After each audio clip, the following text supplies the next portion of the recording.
Welcome to Into Africa. My name is Mvemba Pezo Dizolele. I'm a senior fellow and the director of the Africa program at the Center for Strategic and International Studies. This is a podcast where we talk everything Africa: politics, economics, security, and culture. Welcome. Mali has been at the forefront of news about the Sahel, a region that is grappling with a string of challenges: Islamist insurgency, sluggish democratic transitions, economic development issues, governance, civilian rule, demographic pressures, a Tuareg rebellion, and climate change contingencies, to name but a few. On the security front, Mali is the ultimate case study of foreign security assistance gone wrong. Several foreign powers and actors have been involved in Mali, including the United States through the U.S. Africa Command, also known as AFRICOM, France through several military engagements such as Operation Barkhane and Operation Serval, the European Union's Task Force Takuba, G5 Sahel, and Russia's Wagner Group. Yet, peace has not broken out, and Mali continues to struggle through these challenges. Mali has experienced two military coups in the last 2 years. Tensions between the current interim government of Colonel Assimi Goïta and France led to the withdrawal of French forces from the country. The situation has caused tensions with the European Union, which is now exerting its own pressure on Mali. On a different front, tensions also arose between Mali and the Economic Community of West African States, known as ECOWAS, over the delayed schedule of elections, for which ECOWAS suspended Mali. The suspension has since been lifted. In a country as big as Mali, however, conflict is experienced differently, depending on whether one lives in the far reaches of Tuareg territory, the famed town of Tombouctou, or the capital city of Bamako. Joining me on Into Africa to discuss life in Mali today is Doussouba Konaté, Country Director of Accountability Mali. Doussouba has worked in a number of countries, including Niger, the Democratic Republic of Congo, and Guinea-Bissau. Greetings, Doussouba, and welcome to Into Africa. Thank you very much for having me here. You are visiting us from Mali. What is life like in Mali today? Thank you again. And what an interesting question. Where should I begin? Because Mali is such a large country. And I have to admit that life in Bamako, the capital city, is quite different from the different region. Let's talk first about like the northern part and the center area, where if there is a word that we can use to describe the situation, is unfortunately insecurity. Not in all areas, but we have to understand that Mali is such a large country. It's really a big, big country. Unfortunately, we don't necessarily have the human resources of the financial resources to manage this entire piece of land, which is leading to a lot of insecurity. There's a lot of zone where we can probably describe that as a no man's land, which is giving the opportunities to different group, whether it's terrorist group, whether it's just like people that are acting on their own benefit, who are causing the terror. This is really the issue like in the center area, Mopti, Gao, Timbuktu, Kidal. And then you have, obviously, like the capital city, like a really vibrant, dynamic, main big city, which is Bamako, where everything is centralized.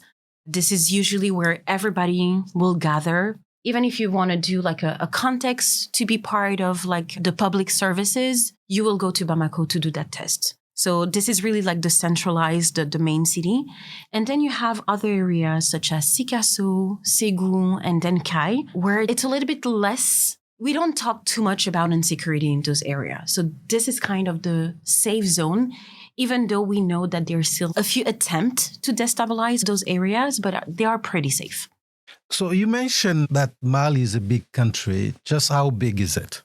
Is it the largest country in the Sahel? Niger is actually pretty big as well.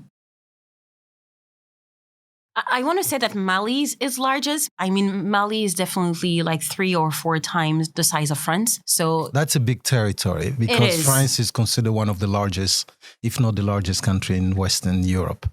The interesting part about conflict anywhere in the world, it allows us to learn about a country. We learn new names. You just mentioned Mopti, Gao, Timbuktu, Bamako, Kidal, Segun, Kai. Yes. How did Mali get to the situation you have described? What is the story? So Mali used to be really an empire in the West Africa, with parts in Guinea, in Côte d'Ivoire, and Burkina Faso. And that's why there's so many similarities with the neighboring countries.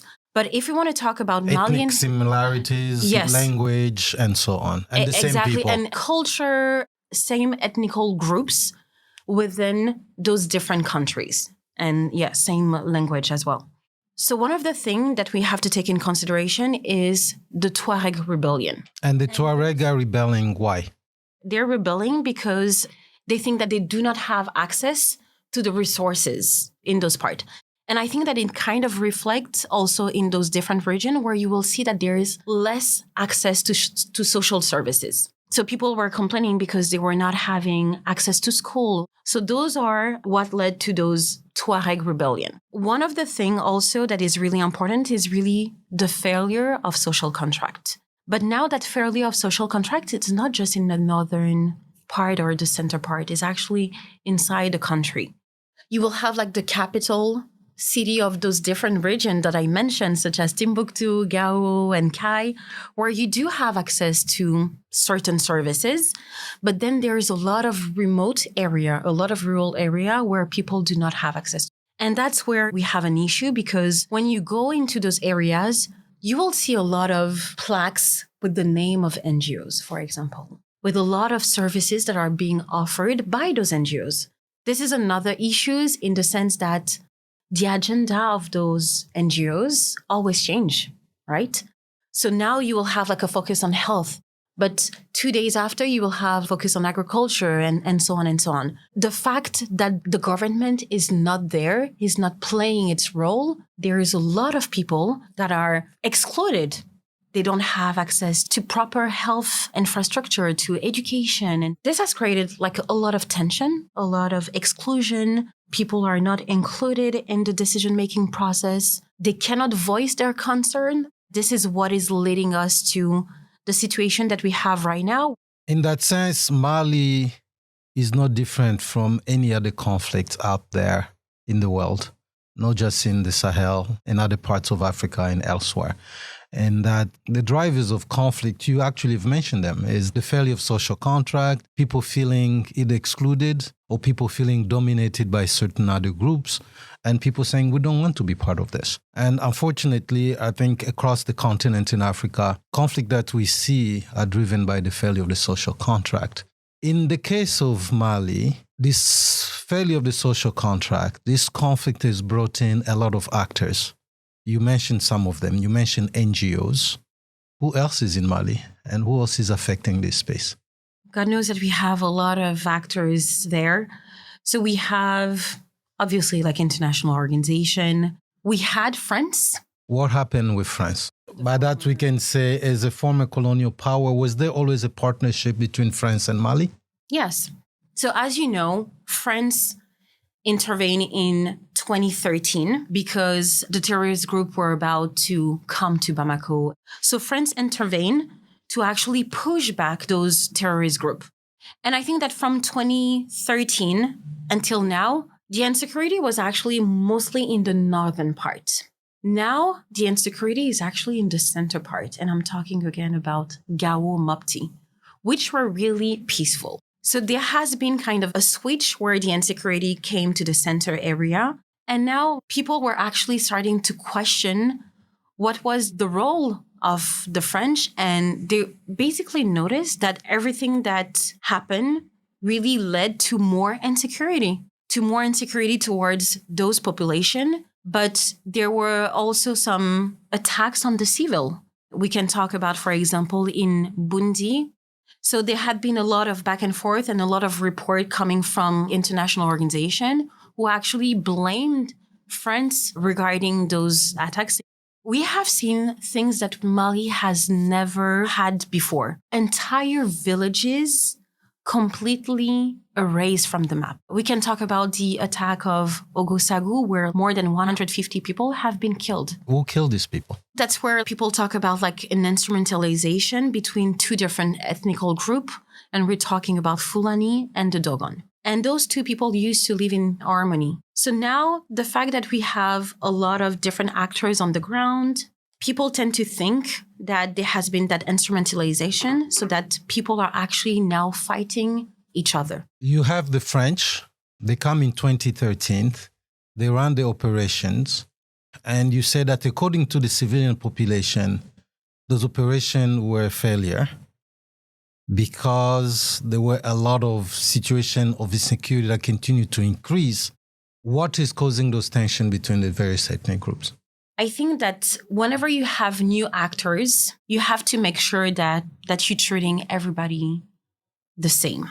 Sometimes we may have seen or witnessed that some group were actually privileged. And whenever you put another group on top of another one, that can create those kind of tensions. In the current system, then, it's your sense that certain groups are being favored over others? I think so.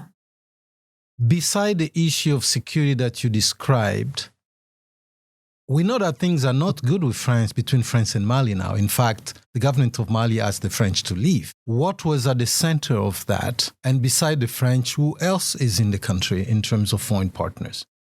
So the departure of the French people, a lot of Malian population were actually protesting against the MINUSMA, against the French power. And we just realized that insecurity was just spreading. And I think that there is also a lot of communication that has been disseminated on different platforms, social media, and so on, accusing the French people of not being at the interest of Mali. The mind of the Malian population being like, okay, so are they really here to help us? Or are they here to actually exploit us? And on top of that, all those attacks on different villages where the French army was blamed didn't help.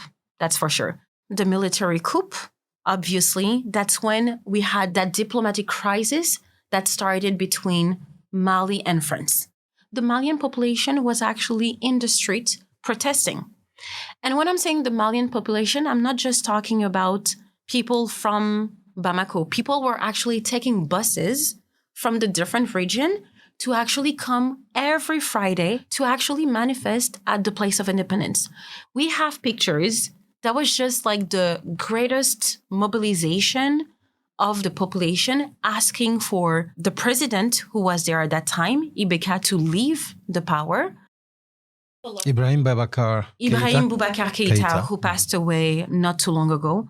So people were asking him to leave, and people were actually protesting against the social economic crisis, the corruption, the economical corruption, the social corruption, the political corruption, and also the presence of the international forces. It was just not France. Like France had a partnership with the European Union. We had Spain, we had Germany, we had different countries that were based here. Including the UN. Exactly. And we have the MINUSMA as well. So France or French troops taking resources, what does that mean? We all know that now fake news is absolutely big. There had been that instrumentalization when people were actually questioning the real motives of the presence of the French in Mali. This means that misinformation, disinformation is very much part of the narrative to which the Malian populations are reacting. It's also driven, I think, to hear you, the tension between France and the population. What is the big perception, even before this conflict? How did the people of your country see France? And how has that changed now within the context you just described? Okay, so France is the former colonial power, right, in Mali and other neighboring countries. We all know that the French colonization is still something that is at the heart of people, and it's not something that is seen as positive. So after the military coup, we had different politicians such as Choguel Maïga, who was the prime minister, or even Abdoulaye Diop, who's the foreign affairs minister. Those people, they are saying out loud what a lot of people are thinking. They are standing up in front of France. If you take a look at the news, whether it's in Mali or in Senegal or in whatever countries that has been colonized by the French, people tend to describe our politicians as like puppets in the sense that they always follow what France is telling them. So now we have political leaders who are standing up in front of the French government. If you go to Mali right now, or if you listen to radio, what people will do right now is that they will listen to all of those speeches, especially the one that have been made by Abdoulaye Diop, the foreign affairs minister. All of his discourse are in French, but they will actually take it sentence by sentences and translate it in Bambara, which is the main language that is being spoken and understood by the Malian population, to make sure that really Malian people knows that we have people that are fighting for us. The perception of the Malian people is that the government that they have today, the interim administration of Colonel Goïta, is standing up to the French and speaking for the freedom and liberty of Malian. Is that some kind of decolonization mindset? Yeah, definitely, because they're fighting for the freedom, for the liberty, but also they want to make sure that all of the different partnership that we have now is at the benefit of the Malian population. The feeling that the Malian population has is that the French intervention was not at the benefit of the Malian population. There is definitely like a willingness to change, to bring new actors, new partner, so that it can really be at the benefit of Mali. And that's where we're talking about Russia, for example. In the West, Russia, it's not quite Russia. The Wagner's group, which is a Russian outfit, and depending on who you talk to, it's either seen as an extension of the Russian government or PMC, private military corporation. It's posing some challenges in terms of analysis. So you talked about the French. Malians know the French. They've lived with the French. They've seen the French for maybe a century now, over a century. So they have a relationship that is fraught. The European Union is relatively new as an entity. You have the Chinese, you have the Gulf Arab states, and so on. In this conflict setting, you have the Wagner Group. What interaction do the Malian people have with that side of the equation? There's not a lot of interaction with the Wagner Group, definitely. We do not hear a lot about Wagner. Whenever we hear about them, it's actually from outside, from medias that are coming outside of Mali. The Malian government is not really talking about the Wagner. First of all, they don't mention Wagner. They say that we have a partnership with Russia. They are selling to us arms. And now we have a partnership with that government in the sense that they are training our troops to use the new military arms that we have. That's what we hear. That's the narrative. messaging. Exactly. In terms of information, how the people are getting the information? The communication from Abdoulaye Diop, Minister of Foreign Affairs, and the government and so on. So the communication that we have right now is really coming, first of all, from the Malian government. I'm not saying that it's a perfect communication, absolutely not. But what I'm saying is that there is more and more communication coming from the transitional government that we have right now towards the Malian population. It's going to be information about number of persons have been killed, that number of terrorists also have been killed. And I think that there's also like a valorization of the FAMA, les Forces Armées Maliennes. The armed forces of Mali. Exactly. So this is the communication that we have right now. Your sense is that the government, the interim government, transitional government, is actually communicating with the people. They're making the effort to keep people updated on the development, the kinetic development. Yeah, definitely. In a conflict zone, life is not experienced the same way. You mentioned a string of cities here, Mopti, Gao. Some of them really are the thick of the conflict, meaning, again, the killing, the terrorism. But cities like Bamako, you describe as kind of peaceful. Can you talk a little bit about life in Bamako? Sometimes I have the feeling that it's two different countries, to be honest. Really like the main city in Mali, it's really vibrant. There's a lot of people, a lot of social events are happening there. And you can have like a normal life in Bamako. I live in Bamako and I don't feel the insecurity whatsoever in Bamako. Even though a few months ago, there has been an attack in Kati. Kati is actually the city just before coming to Bamako. It's actually really close. But when you are in Bamako, if I want to talk about like the social events, artists are still there. There's concerts, arts, exhibition. Bars are open.